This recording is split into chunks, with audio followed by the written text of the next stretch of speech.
Hello YouTube, it's Englantine, and this is being recorded at 1:38 in the morning. It's just something that hit my mind. I haven't done a video in a while other than My Thai Life, which I just published.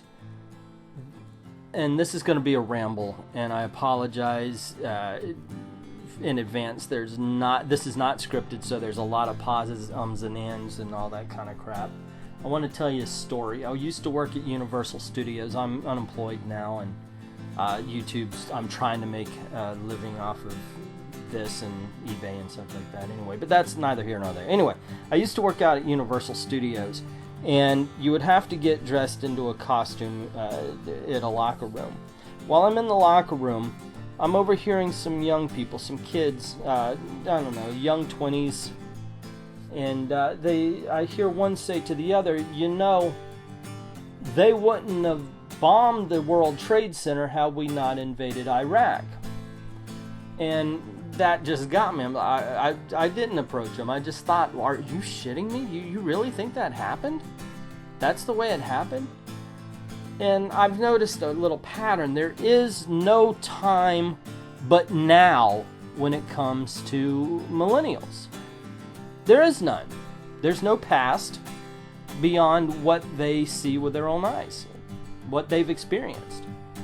And that made me think about what's going on with Marvel Comics. I used to be a Marvel zombie.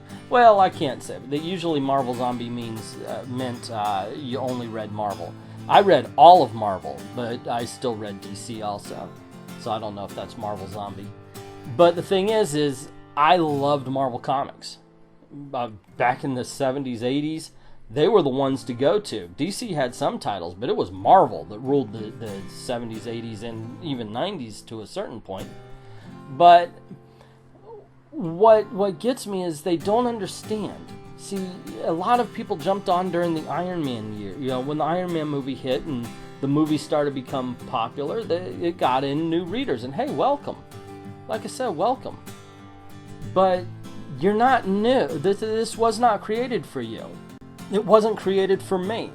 I mean, I jumped on the same as you did. I jumped on 13 years after, 14, 15 years after some of these characters were made. And the thing is, I didn't ask for Spider-Man to be changed. You know, I just asked for good stories to be written. And the thing is there was a kid, not me, this is not one of those stories, but there was a kid who was bullied. Back in the day, you could get bullied for liking comics, for liking Dungeons and Dragons. For me, it was a game called Champions. Loved it. But you could get bullied for all this. It's accepted now, so you don't understand. But back then, there was a kid, and he was bullied. And the only solace he had were these characters. That was it. Found his life lessons in the pages of comic books. Spider-Man was real for him. When he read those Spider-Man comics, he was taken out of the real world and put into some place of possibility. Taken away from people who made him feel bad to people who made him feel good and taught good life lessons. Now, I'm not saying everybody who read comics came out well. I know I myself learned of with life there comes hope. That's from X-Men number 150. I remember reading that in X-Men number 150, where the X-Men fought Magneto without superpowers. Or, of course, the most famous one is, with great power comes great responsibility, which I'm pretty sure that a lot of people just gloss over and they go, yeah, haha, if you have superpowers, you have to do something. No. What it says is you should help when you can. If you have the ability to help, you should help. That was the lesson you needed to walk away with that. But, I'm sorry, like I said, this is unscripted. And the thing is that seems to be lost now. Because it doesn't matter. Let's take the Falcon here. He should be his own man now. And thankfully, if you've read this last issue of Sam Wilson, he put down the shield, he picked back up the Falcon wings. Great. Good job, because he should be. He wasn't Captain America's sidekick. He was his partner. He should be the Falcon, and they should be elevating that. But these days, Marvel doesn't do it. Doctor Doom, for Christ's sake, has his own series and they call him Infamous Iron Man. Barf. I don't mind the Doctor Doom series, but freaking call him Doctor Doom for crap's sake. Anyway, I know I'm rambling and I apologize, but what I'm trying to get at is, for some people, it doesn't matter what these characters are, it matters who they are. But who they are is Peter Parker, who they are is Bruce Banner, who they are is Steven Rogers. And Steven Rogers is not a Nazi. But we know what that is. That is just trying to subvert. See, Steven Rogers, he represents America. And if you're on the left, a lot of times people on the left do not have a good view of America. We're evil. We're the ones who colonize. We gentrify. We do everything. We are the root of all evil in the world. So make the greatest symbol of Marvel Comics, make Marvel Comics' greatest symbol of America into a Nazi. He's the biggest evil of the world now. Anyway, but you take away the one thing that character has was his morality, his ability to stand up and do good all of the time. Same as Superman, which there will be a video about him coming soon. And you take that away from him. Oh, I don't know. Maybe it'll be a good story. Maybe Secret Empire will be a good story. I have no idea. I hope so. I want all of them to be good. But that's the reason why people are getting upset when they see their characters go away. I don't care if Riri Williams is a character. Ironheart, sure, bring her in. Introduce us to her. Let us learn who she is. And then put her in her own book on Ironheart, and we'd be like, oh, yeah, let's give this a try. Same with Amadeus Cho and The Incredible Hulk. Let Bruce Banner be here. Just, introduce us to Amadeus Cho and send him on his way. And maybe we'll give him a chance. You never know. But the way it is, at this point, you're seeing a lot of backlash.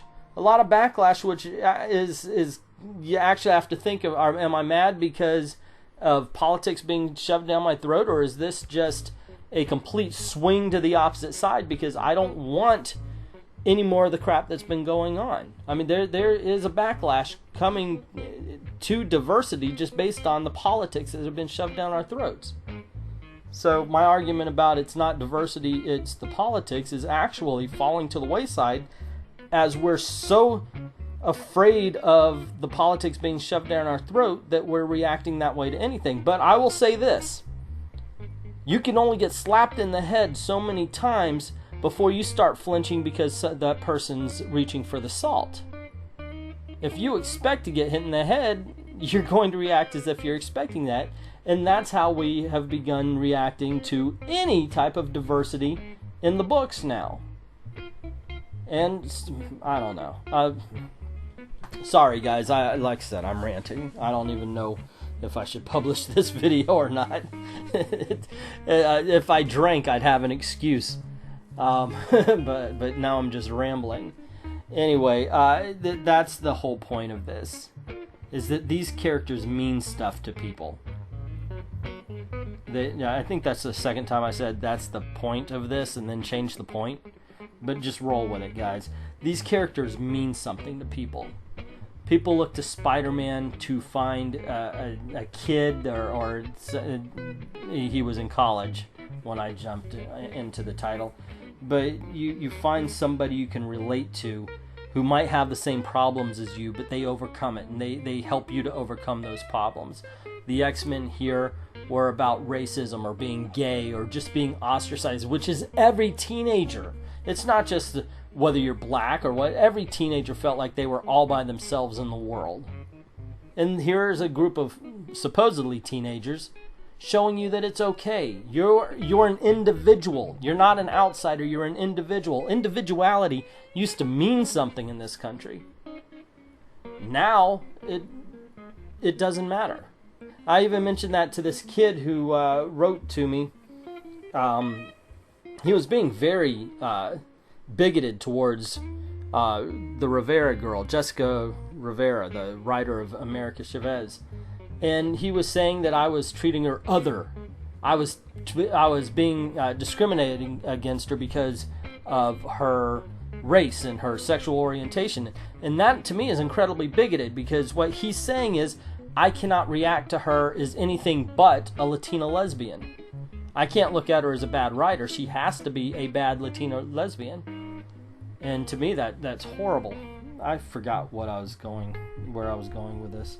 Anyway, I guess I better wrap up. Like I said, I started this at 1:38. It's now 2:12 when I'm done with it. And I've just been rambling here. Let me know what you think in the comments below. Rip me a new one for the unstructured video here. I'm sure there's a lot of people who disagree with me, so let me know in the comments below. Let me know if you agree. And I can't see anybody doing this off of this video, but please click like, share, and subscribe. And most importantly, and I mean this, thank you very much for watching. I really do appreciate that.